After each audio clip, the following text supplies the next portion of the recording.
¿Ninguna duda? ¿No? ¿No? Ya. ¿En qué nos quedamos entonces? Profe, ¿Sí? yo tengo una duda. ¿Ese diagrama atómico que estamos viendo es el del cobre? No. Cuando retrasamos un poquito antes.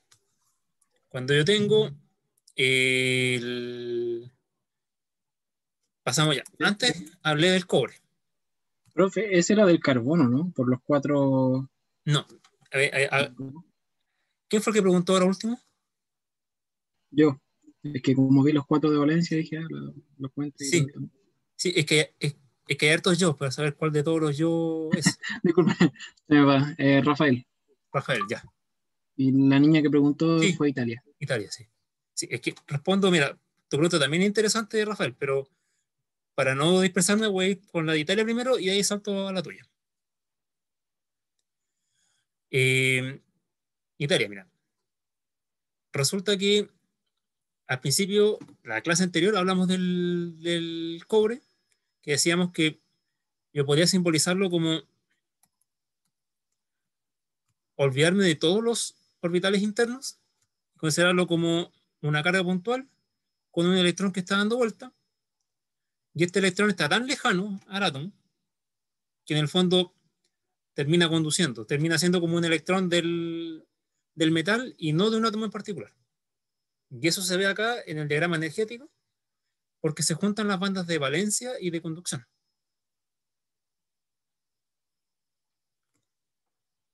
Eso pasaba en el cobre. Cuando nos pasamos del cobre, que era un conductor, a los semiconductores,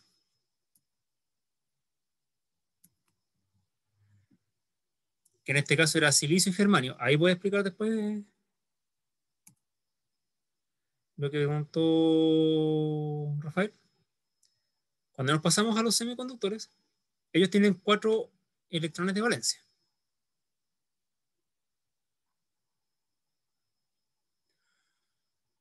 Y cuando están solos, solamente de este tipo de átomos, tenemos este diagrama en donde se forman los enlaces covalentes, que es cuando decíamos, si cada átomo comparte un electrón con su vecino,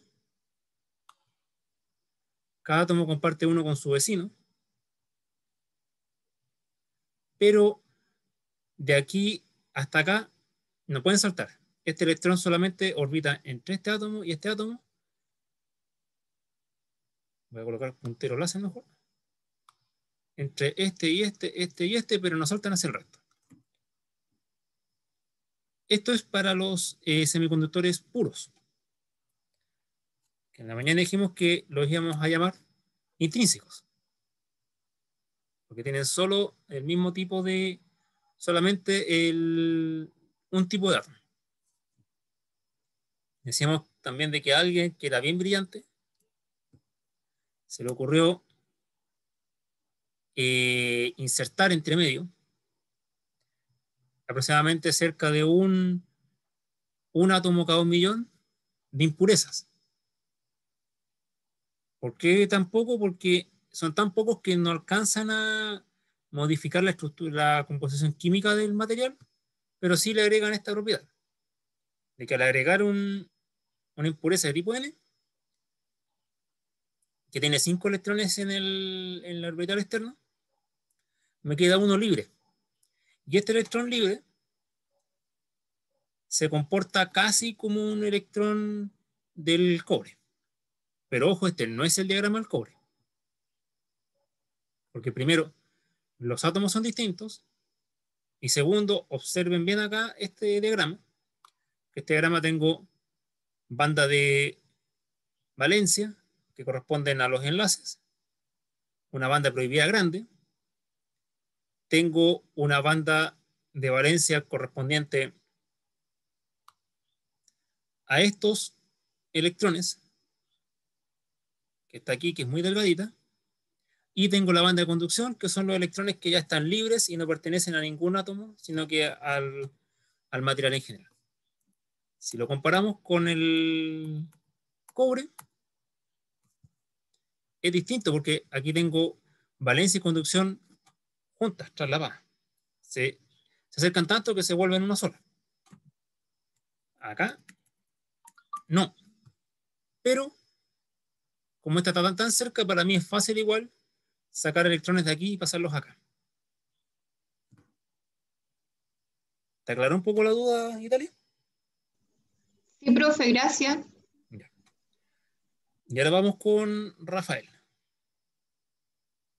Tú me preguntaste si era el carbono. Te tengo una mala noticia porque no es solamente el carbono. Para Sí, eso me vamos, acordé, creo que tenía 16 el carbono, no no, estoy seguro. no. Vamos a saltar un poco de tema.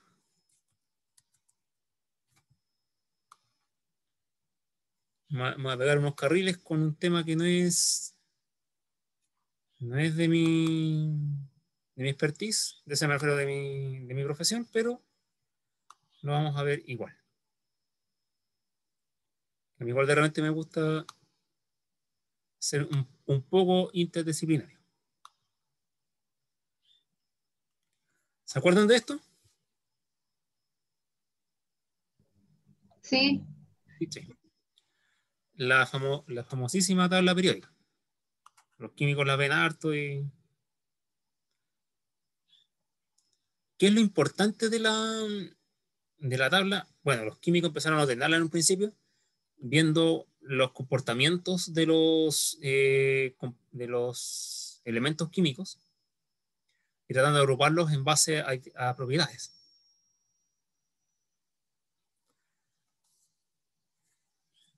Resulta que después se empezaron a dar cuenta junto con los físicos cuánticos de que estas propiedades estaban dadas justamente por los electrones de los orbitales externos.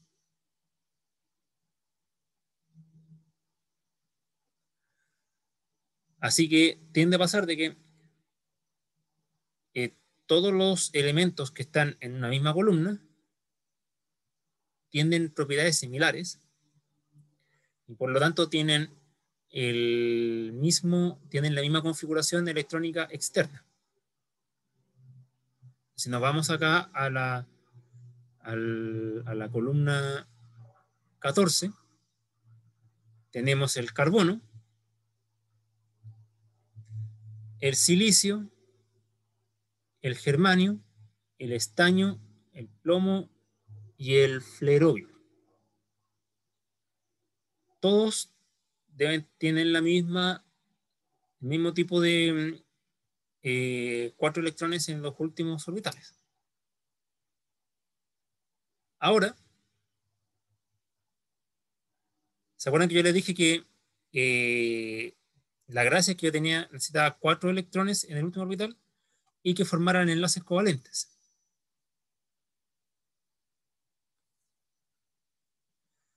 El carbono los forma, pero si vemos el número del carbono es 6. Entonces eso quiere decir de que tiene poquitos electrones y los 4 electrones del orbital externo, el orbital externo del carbono es un orbital más adentro que el silicio. Entonces eso hace de que los electrones igual estén muy ligados a los núcleos y en el fondo establecer conducción en él es complicado. Es más complicado que con el silicio. Por esa razón no se ocupa para electrónica. Después nos vamos al siguiente que está en la columna, el silicio, que tiene la configuración, así que sí puedo usarlo como eh, material semiconductor, igual que el germanio, y si se fijan, estos dos están con el color verde que corresponde a los metaloides. El carbono, como tenía los electrones demasiado cercanos, a pesar de tener la misma configuración externa, es un no metal, porque si bien hace los enlaces covalentes, pero no puede, es muy difícil a mí poder inducirles, transformarlos después en conductores, que es lo que vamos a hacer con el silicio y el germanio. Y ya para acá Profe. tienen demasiados electrones, entonces, aunque tengan 4 en los orbitales externos, ya están tan lejos que ya se asemeja más a la estructura de un metal que de un semiconductor. Profe, ¿Sí? quería preguntarle, ¿por qué el estaño se utiliza para soldar en electrónica? Por lo que tengo entendido, y ahí también, ahí ya me estoy llegando como hacia el límite de mi conocimiento, es porque se derrite a una relativamente baja temperatura en comparación con otros metales. Ya vale, gracias.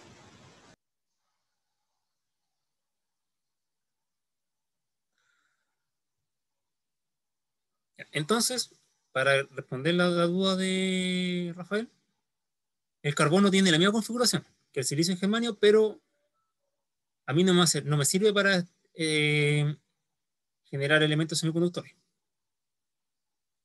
Ahí voy a dar un pequeño paréntesis, un dato freak para los que les gusten estos temas, que hablan que como el silicio y el germanio tienen la misma configuración electrónica que el carbono y pueden generar también enlaces covalentes, hay gente que ha postulado que así como aquí en la Tierra está la vida hecha en base a carbono, en otros lados podría estar en base a silicio. Pero en este momento no se ha comprobado y es un tema que no tiene mucho que ver con el curso. Pero ahí le dejo la pelota por si a alguien le llama la atención. Gracias por responder la pregunta, profe. Sí. Volviendo, aprovechando que tengo aquí la tabla, si acá tengo los elementos que tienen 4 electrones en los orbitales externos, los que están a la derecha tienen 5. Aquí, así que son estos los que yo puedo usar para dopar al cristal semiconductor y transformarlo de un intrínseco a un semiconductor extrínseco tipo N. En teoría podría ser el nitrógeno, pero es muy difícil de contenerlo en estado sólido. Así que principalmente se ocupa fósforo, arsénico y antimonio.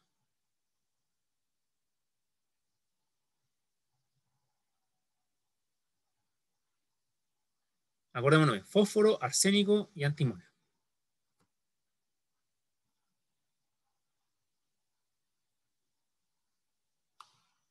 Pasamos de nuevo a la presentación. Entonces,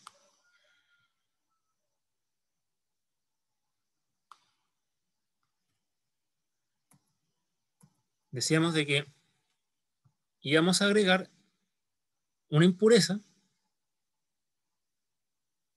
con fósforo, antimonio, especialmente el fósforo el que se ocupa, y esta impureza me va a agregar un electrón que va a ser de valencia, pero que va a estar muy cercano a la a la banda de conducción, y al cual tengo que agregarle un delta de energía muchísimo más pequeño para poder sacarlo de acá y transformarlo en un electrón de conducción y que sea un proceso similar al del cobre.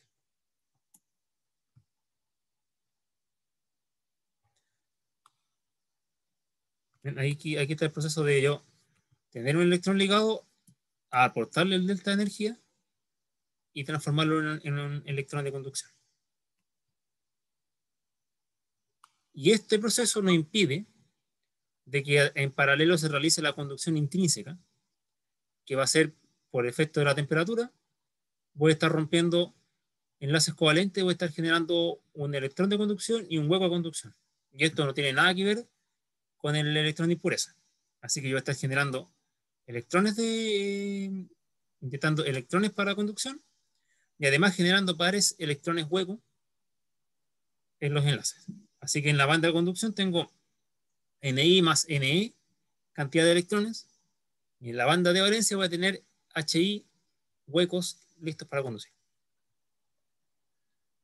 Ahora, como esta diferencia de energía, perdón, es tan grande, la cantidad NI y HI es mucho más pequeña en comparación al NE que corresponden a los electrones de impureza.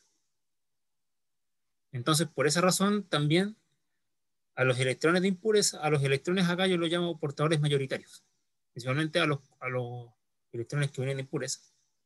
Mientras que a los huecos, en este cristal les llamo portadores minoritarios, porque si bien ellos también producen, ayudan a conducir electricidad, pero son muchísimo más reducidos en cantidad que los electrones.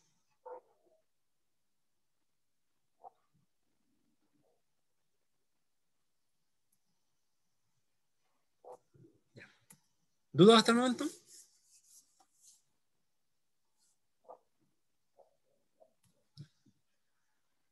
Así como yo puedo generar un cristal tipo P, yo puedo hacer lo mismo, pero al revés, ahora agregando elementos con 3 electrones en su capa de valencia. Veamos ahora mismo en la tabla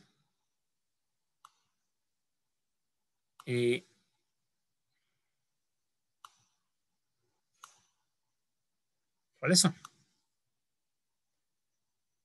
Ahora ya no estoy agregando elementos de acá. Estoy agregando impurezas de acá. Que pueden ser, por lo general, el boro, el aluminio, el galio y el indio.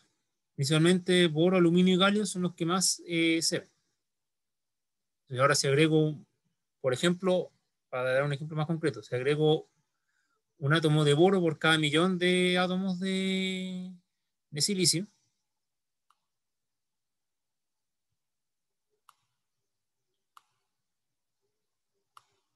voy a tener algo así. A este tipo de impurezas uno le llama aceptadores, porque si se fijan, ahora yo estoy ingresando un átomo, me pasé de largo, al cual le falta un electrón, o sea, no es que le falte, pero tiene un electrón menos en su capa de valencia. ¿Y eso, qué logro con eso? Se fijan, no estoy aportando ningún electrón extra, pero hay un enlace que me va a quedar incompleto. O dicho desde otro punto de vista, hay un enlace que me va a quedar con un hueco de conducción.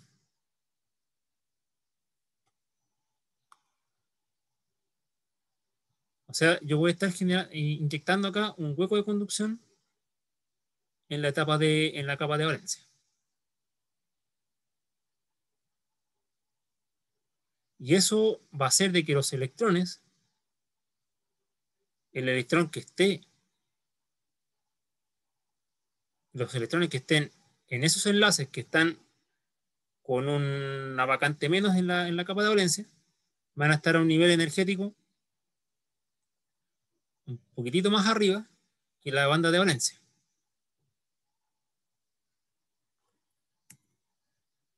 ¿Y aquí cómo va a ser la conducción? Como lo describí un poco en la mañana para la conducción intrínseca, que básicamente esta vacante, este hueco de conducción en la banda de valencia, va a ser atractivo para algún electrón que esté en un enlace ocupado. Entonces, por ejemplo, para este electrón puede ser atractivo pasar a ocupar este hueco de conducción acá, y va a pasar acá, va a llenar este hueco de conducción y va a dejar vacío este enlace. Y así sucesivamente. Va a venir otro electrón, va a ocupar esta vacante y va a dejar a su vez una vacante en su espacio.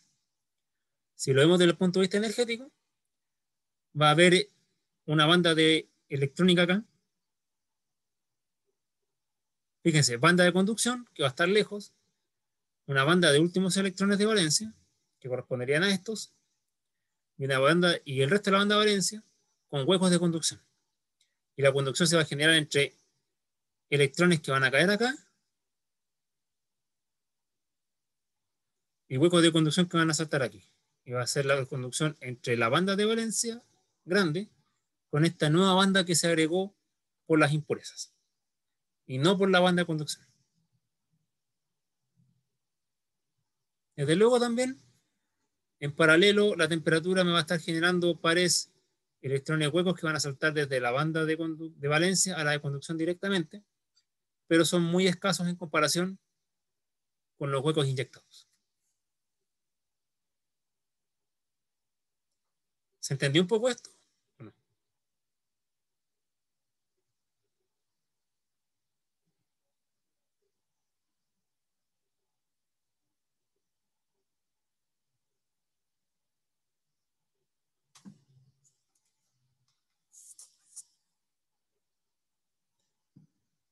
Entonces, en resumen,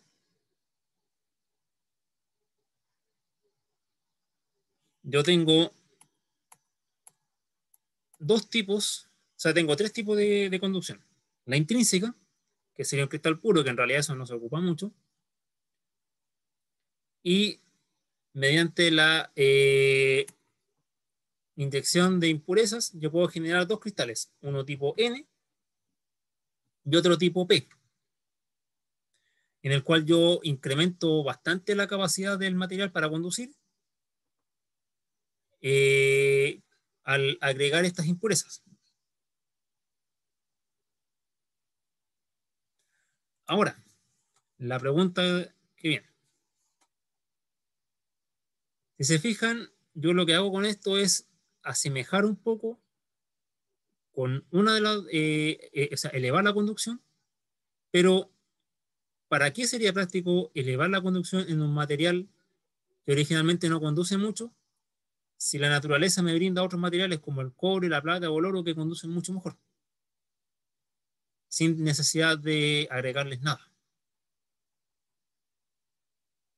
¿Por qué creen ustedes que a alguien se le ocurrió empezar a hacer esto?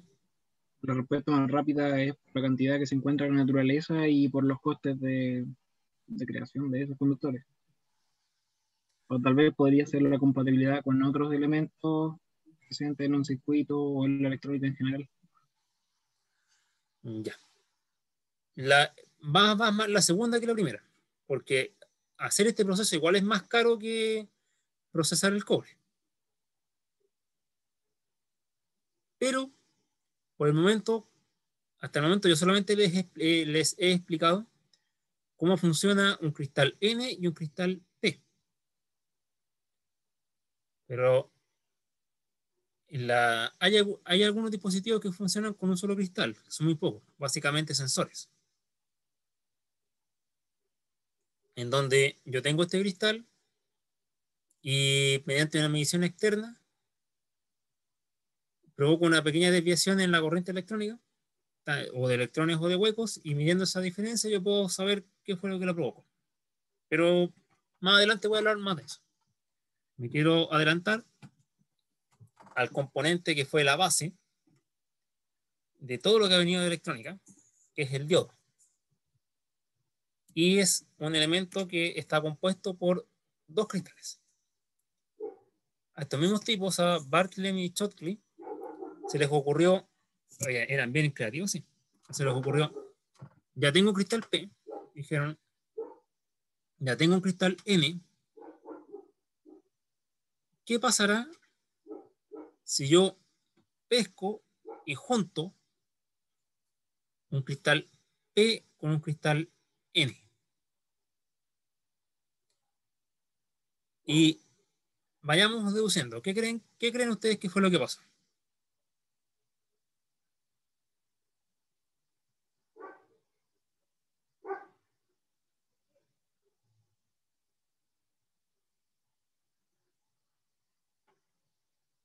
O sea, se va a hacer una diferencia de voltaje,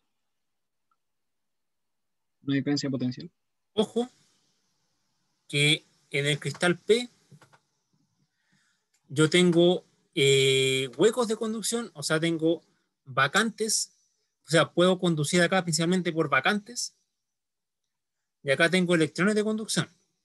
Pero el cristal P y el cristal N, recuerden que son, en su conjunto, son neutros. Porque aquí yo no estoy arrancando un electrón y volviendo al cristal positivo. Lo que estoy haciendo es que estoy agregando un elemento que tiene 3 electrones de valencia. Y acá yo estoy agregando un elemento que tiene 5 electrones de valencia. Entonces, este electrón está libre para conducir, pero si encerramos un volumen completo de muchos átomos, yo en el fondo cuento todos los protones, todos los electrones y sumo 0. Porque aquí nunca he estado inyectando electrones de la nada, sino que todos estos electrones vienen de átomos que originalmente eran neutros. Entonces, la diferencia es que aquí yo conduzco por huecos principalmente, y aquí yo conduzco por electrones, pero ambos cristales están neutros. Profe, ¿Sí? lo que pasa es que se podría decir que los electrones de la zona N van ocupando los huecos de la zona P. Entonces se va generando un efecto en que solo la corriente puede ir para un lado y el otro no. ¿Eso es? ¿Quién habló? Iván. Iván. Estuviste a punto de acertar, pero el tiro en último momento se te fue de la esquina y ya se alejó, pero estuviste a punto. Vale. El palo de Pinilla por ahí. ¿Qué es lo que pasa? Tiene razón lo que dice Iván al principio.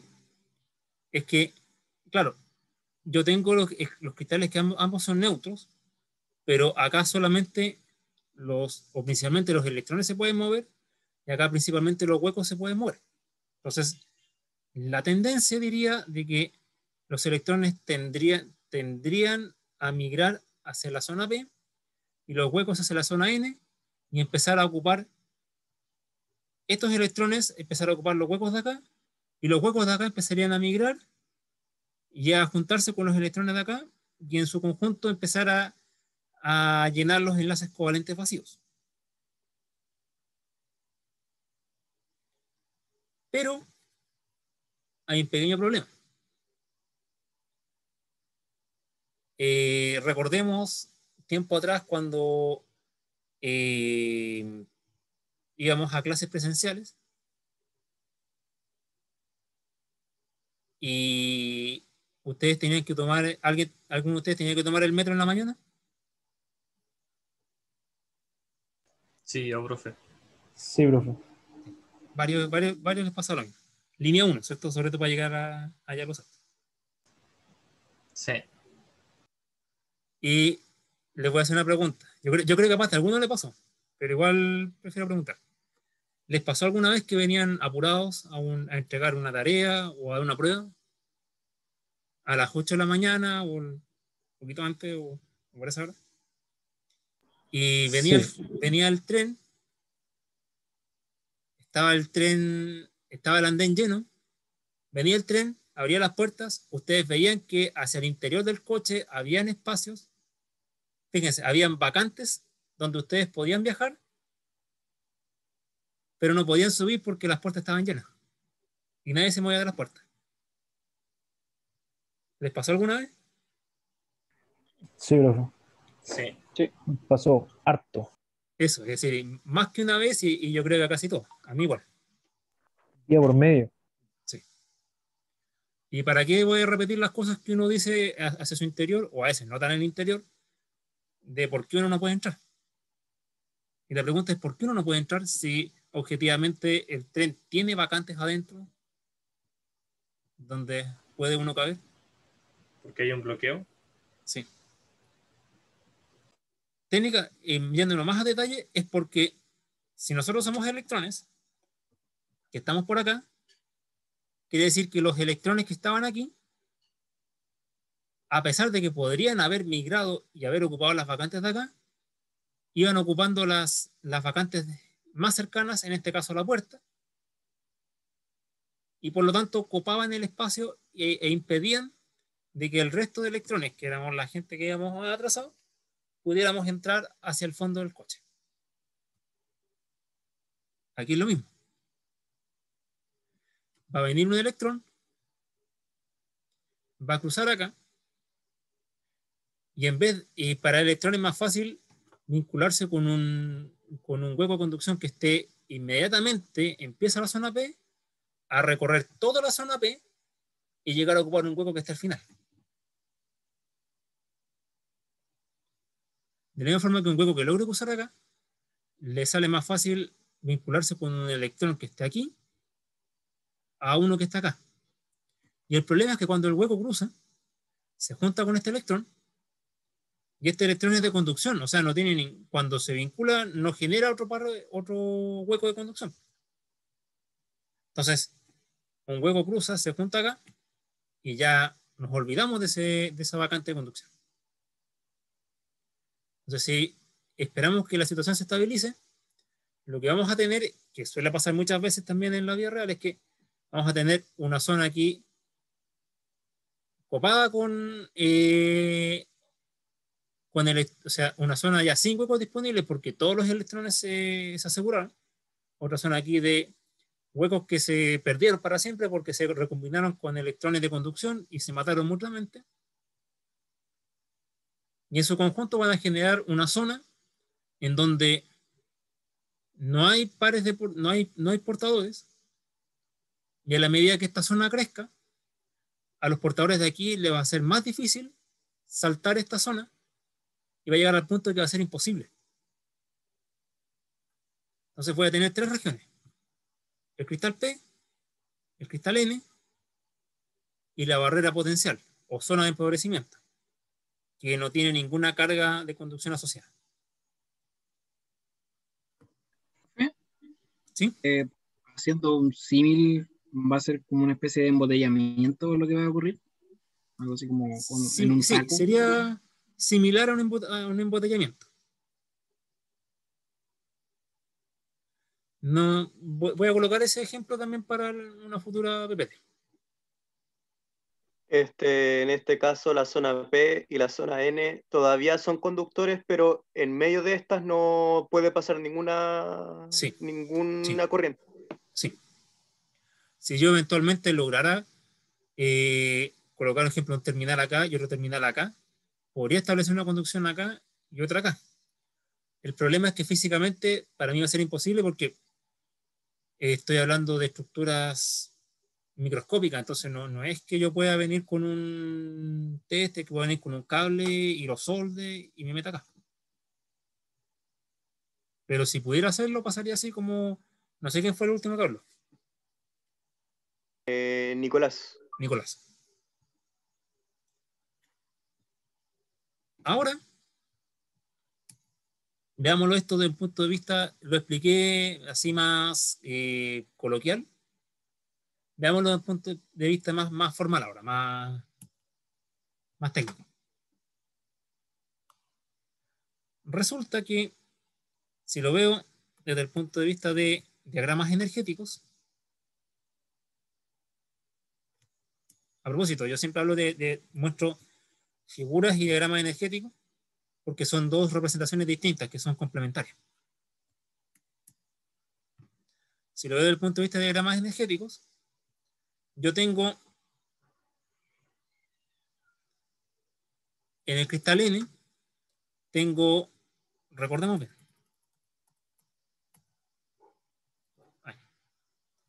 tengo una banda de valencia de los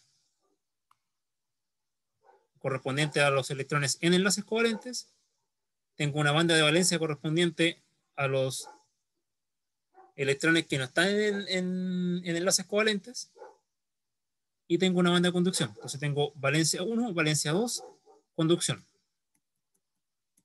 Acá tengo, entonces, valencia 1, valencia 2, conducción.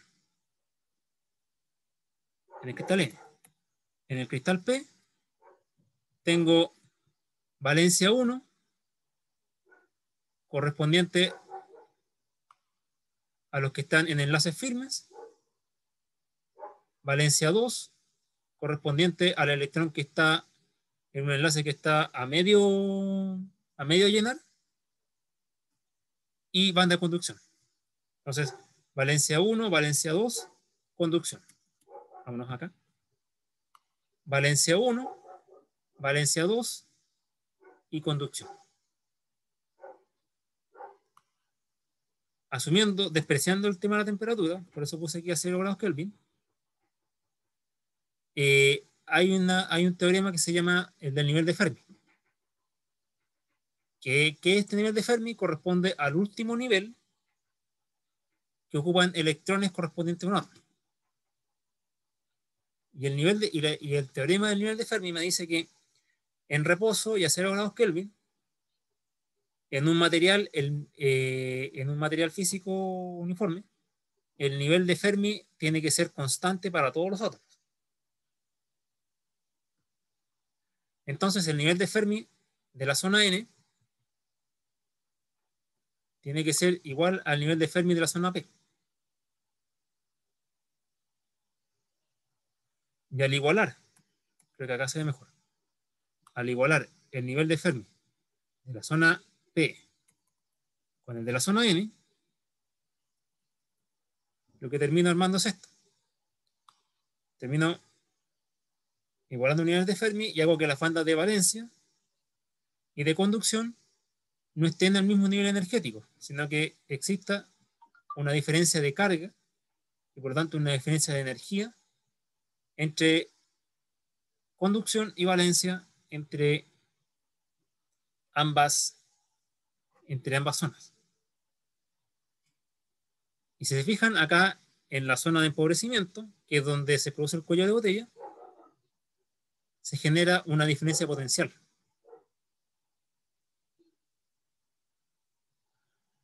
Y esta diferencia potencial es la que impide, es un voltaje que impide que exista circulación entre zona P y zona N en el reposo.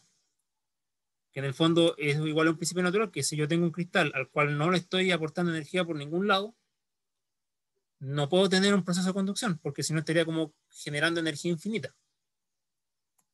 Y si no existiera esta zona, habrían flujos de carga entre zona P y zona N sin control. Entonces, por un tema físico, la única solución posible para que yo tenga el cristal en reposo es que ambas zonas estén desplazadas en energía y exista una diferencia potencial entre la zona P y la zona N. Ojo, que es una diferencia potencial que está dentro del cristal. Si yo pesco el dispositivo físico y coloco un tester acá y acá, que sería a donde yo puedo acceder físicamente, no voy a poder medir este voltaje, porque este voltaje está internamente aquí. Y empieza a decaer a medida que yo me alejo de la zona de unión, cosa que si yo lo mido entre extremo y extremo, despreciando el ruido térmico, voy a tener 0 volts. Pero acá voy a tener un determinado voltaje, que en el caso de cristales de silicio, por lo general es de 0,7 volts, y en cristales de germanio es de 0,3, y otras configuraciones especiales ocupan 1,4, que son como los 3 valores que más se ocupan en el mercado.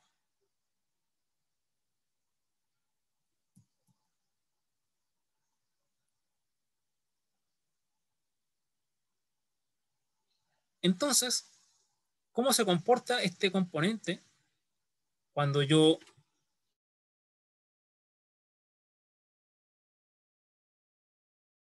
Profe, silenció su micrófono, no lo escuchó.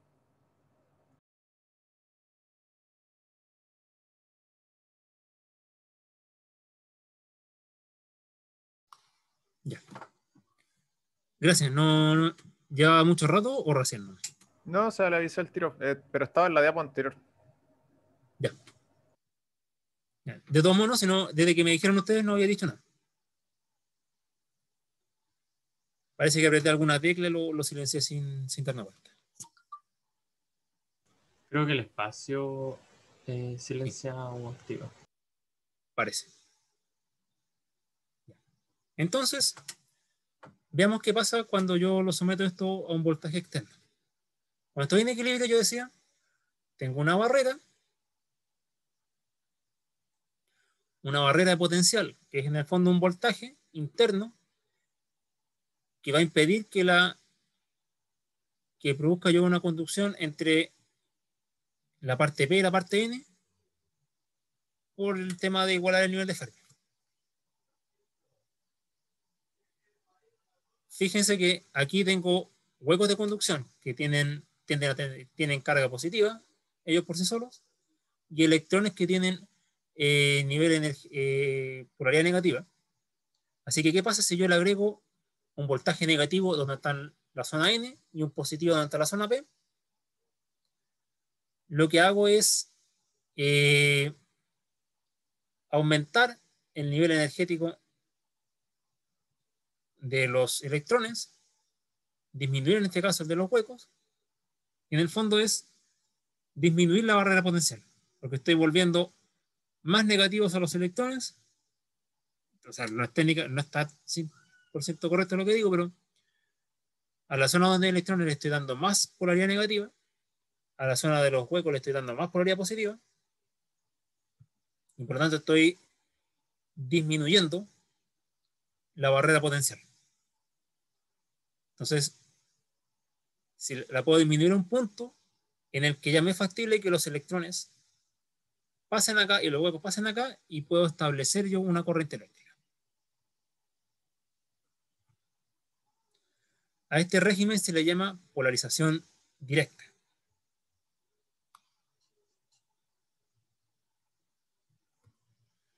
Por otro lado, si yo conecto un terminal positivo en la zona N y uno negativo en la zona P, para un electrón de conducción que está aquí, le va a ser, como está la barrera de conducción, le va a ser más atractivo irse hacia la fuente que intentar cruzar la barrera. Igual que un hueco de conducción acá también. Le va a ser más atractivo irse hacia la fuente, con los electrones de la fuente, que intentar cruzar la barrera. Y al ellos alejarse, van a hacer que la barrera aumente en tamaño y aumente en diferencia potencial. Entonces, en este régimen, al revés, voy a hacer crecer aún más la barrera potencial. Y a este régimen le llamamos polarización inversa. Entonces, ahora tengo un dispositivo que, dependiendo si yo lo polarizo en un sentido, es un conductor, es un cortocircuito, y si yo lo polarizo en el otro sentido, es un circuito abierto.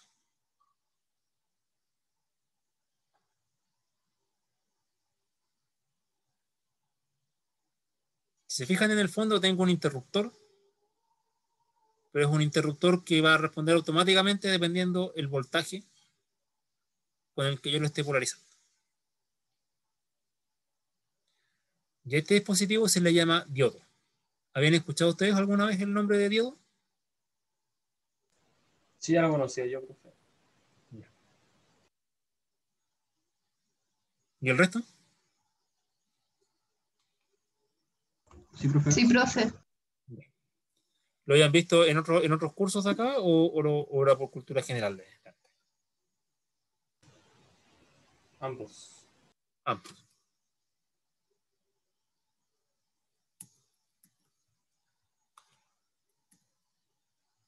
Entonces, básicamente un diodo es un dispositivo de dos cristales que tiene una juntura PN, donde tengo básicamente la zona P, la zona N, la zona de unión junto con la carga espacial, que son las zonas donde no hay la que hablamos, la barrera, y los contactos metálicos por los cuales yo ingreso o conecto las fuentes externas al material. para darle un poco de números más, una información un poco más exacta. En el fondo, en el diodo tengo un gradiente de concentración que va a favorecer la circulación de electrones hacia la zona P y de huecos, perdón, de huecos hacia la zona N y de electrones hacia la zona P.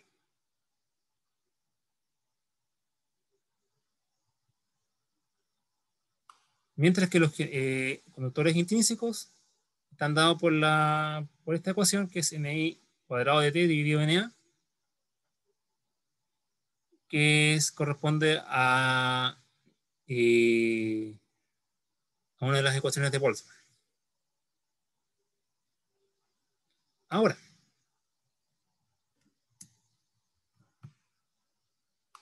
dentro de un diodo yo tengo dos tipos de corrientes distintas. Una de difusión y una de arrastre. La de difusión se debe a la concentración de portadores, que en este caso, si se fijan, los electrones tienden a estar más concentrados en la zona N y su concentración baja hacia la zona P, y los huecos tienden a estar más concentrados en la zona P y baja hacia la zona N. Así que si tengo mayor concentración en un lado y menor en el otro, yo tengo un diferencial de concentración a lo largo del material, y eso lo puedo expresar mediante ¿ustedes vieron alguna vez las leyes de las leyes de Ohm y de Kirchhoff, pero en superficies continuas? No como elementos discretos, sino que superficies distribuidas, quiero decir.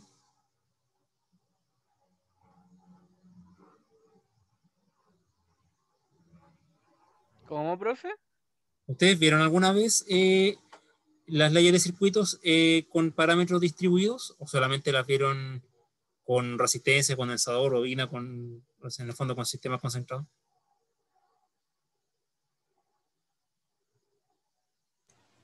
Creo que no, que solo lo hemos visto con sistemas concentrados. Creo.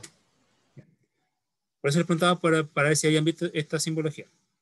Y cuando uno tiene parámetros distribuidos, en el fondo estamos asumiendo que resistencia, capacitancia no es un elemento fijo, sino que está distribuido a lo largo de un material. Yo básicamente lo que hago es ir integrando diferenciales de voltaje, diferenciales de corriente a lo largo de un término. Y ahí trabajo, es lo mismo que las leyes de Ohm, pero ahí no trabajo con corriente como tal, sino que con, ejemplo, J, que es densidad de corriente. Diferencial de concentración respecto a la distancia. Que es, si esto yo lo concentro en un punto, sería I igual B por R. I B partido por R, no es R.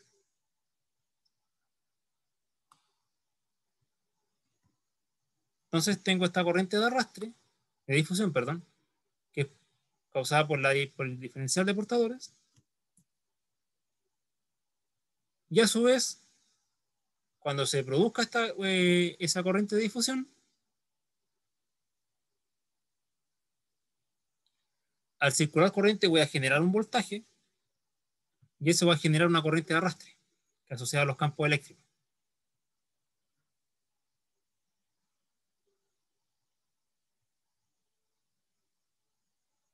Y en buena teoría, en un sistema en reposo, no debería ya tener, si no tengo nada conectado acá, si el elemento está abierto, no debería tener corriente. Entonces, mi corriente de difusión más la corriente de arrastre tiene que ser igual a 0. O dependiendo y si las considero yo en signos contrarios, difusión tiene que ser igual a arrastre. Y si se fijan acá, difusión, la corriente de difusión, va a depender de estos parámetros, va a depender de la derivada de estas concentraciones, que estas concentraciones dependen de la temperatura. Entonces, en el fondo, la corriente de difusión de cargas va a depender de la temperatura, mientras que la de arrastre no. Entonces la corriente de arrastre se va a ir adaptando para poder neutralizar esa corriente que depende de la temperatura, y la única solución para ello es que se establezca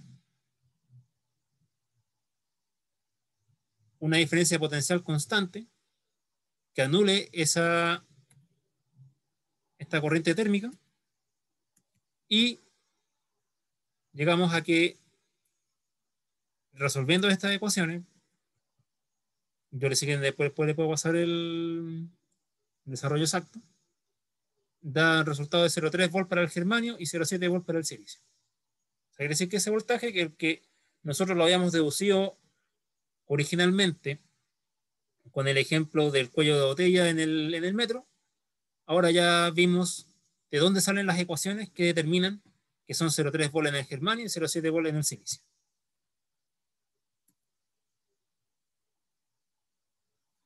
Y básicamente, ¿qué hora es?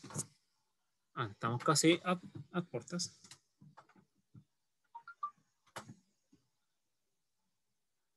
Cuando yo aplico una tensión externa, provoco que la corriente de difusión provoca un desequilibrio entre la corriente de difusión y la corriente de arrastre. Porque la corriente de difusión sea mayor que la corriente de arrastre, y esta diferencia entre circulación y arrastre va a ser la componente de corriente que va a estar circulando por el diodo.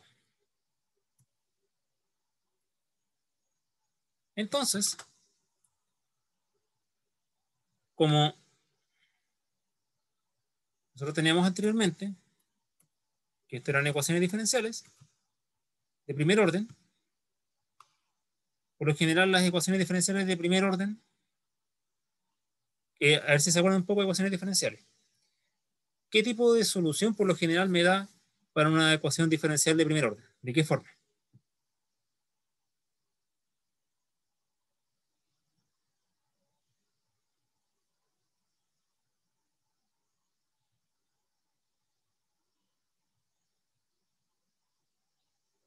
¿Un exponencial? Eso, una exponencial. Entonces la solución de estas densidades en reposo tiende a ser una exponencial. Densidad de corriente de huecos inyectados desde la zona P hacia la zona N, densidad de corriente de electrones inyectados desde la zona N hacia la P, básicamente la constante de carga, por los parámetros D. Parámetro D corresponde a la densidad estática, que es característica del material. L corresponde a la longitud de la zona de unión. Esto al número de impurezas que estoy agregando. Y aquí, como es solución de una exponencial, o sea, con solución de una diferencial de primer orden, es una exponencial con el voltaje que estoy aplicando dividido una constante térmica, que es Vt, menos 1. También esto y esto de acá va a depender del cristal y de la impureza. Solamente la variable externa es el voltaje. Y si sumo las componentes de corriente ya igualadas, sumo las componentes de corriente y las distribuyo en el área, obtengo que esta es la corriente de arrastre, o sea, perdón, que esta es la corriente que circula por el diodo. Sería básicamente como decía, solucionando estas ecuaciones diferenciales, sumándole estos componentes y obteniendo la suma total de todo eso, donde me queda un componente grande, que es el área del semiconductor, la densidad de carga, o sea, la carga del electrón, la carga del electrón en el material, que es distinta a la carga del electrón solo, la densidad de portadores, la cantidad de portadores que ingrese al cuadrado, y un término que es dependiente de la longitud de la zona de unión y la densidad de portadores extrínsecos y parámetros que están relacionados con el silicio de Germania directamente. Y todo eso, si se fijan, es un término constante, porque yo una vez que me compre un diodo, todo esto ya es imposible que yo lo pueda manipular, por E elevado a B dividido BT menos 1. Entonces, si yo grafico, en el fondo tengo una exponencial de I respecto a B. Si grafico esto, obtengo esta curva. Ustedes pueden ver de que, como buena exponencial, para las zonas positivas, crece muy rápidamente, y para las zonas negativas, aquí se mantiene básicamente con un valor constante. Olvidémonos de esto por el momento. Con un valor constante negativo que corresponde a IS, que es esto. Entonces, ¿qué me dice esta curva? Que el diodo, para voltajes positivos que estén por sobre BT, el voltaje va a incrementar, perdón, la corriente va a incrementarse muy rápidamente, aunque el voltaje yo lo incrementa en forma muy pequeña. Entonces, básicamente es un cortocircuito, porque cuando yo incremente un volt, aquí voy a estar incrementando 10, 100, 1000 o 10.000 amperes. Y por otro lado, para cuando tenga voltajes negativos, este término va a tender a 0, y por lo tanto el término ahí completo va a tender a menos la corriente de arrastre. Que la corriente de arrastre, como comentaba anteriormente, es la corriente asociada a la temperatura, y eso es un proceso que es imposible que yo pueda controlar. Que va a estar siempre ahí, pero va a ser muy pequeño. ¿Dudas hasta el momento?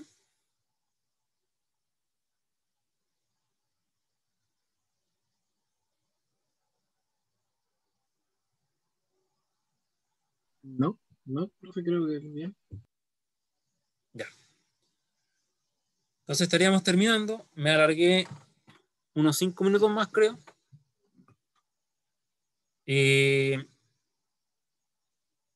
Como ya está solucionado lo de U virtual, voy a empezar a subir todo y ya. O sea, en realidad, matricularlo, sí, está casi todo subido. Apenas tenga noticias de los alumnos que tienen problemas, yo les aviso. Y ya en la próxima clase vamos a comenzar ya a ver aplicaciones de diodos. Ya vamos a entrar más en terreno electrónico como tal y no tan físico como ahora. Pero creo que igual era necesario dar esta introducción para que ustedes entiendan del por qué los componentes electrónicos se van a comportar distinto a las clásicas resistencias y condensadores que ustedes habían visto anteriormente.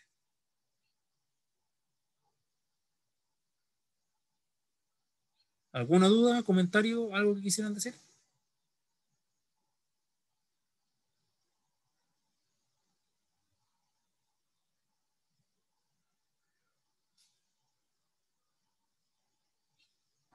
Entonces, la ayudantía partiría la semana que viene. Sí. Gracias. Sí, porque ahí ya vamos a estar viendo ya ejercicios más... O sea, ya ejercicio, porque de esto no es tan práctico colocar ejercicio.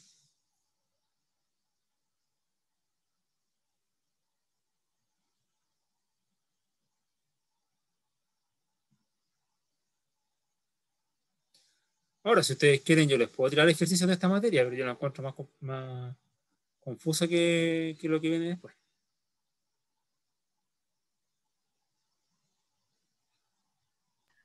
Es que yo creo, profe, que van a surgir más dudas en la medida que empecemos a ver más formas en las que haya que aplicar la materia. Es lo que creo más probable.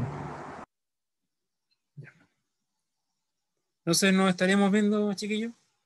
Cualquier cosa, me pueden mandar correo, y si me demoro mucho también le preguntan por el WhatsApp a los ayudantes y ellos me contactan a mí. Ya, profe. Gracias, profe. Cuídense. Chao, profe. Profe, Nos respecto vemos, a las profe. clases que están grabadas, Chao, profe. ahora van a estar en lo virtual, ¿cierto? Sí. No en el Drive, ya.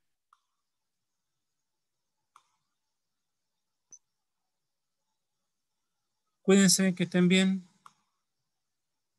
Sí, profe, gracias.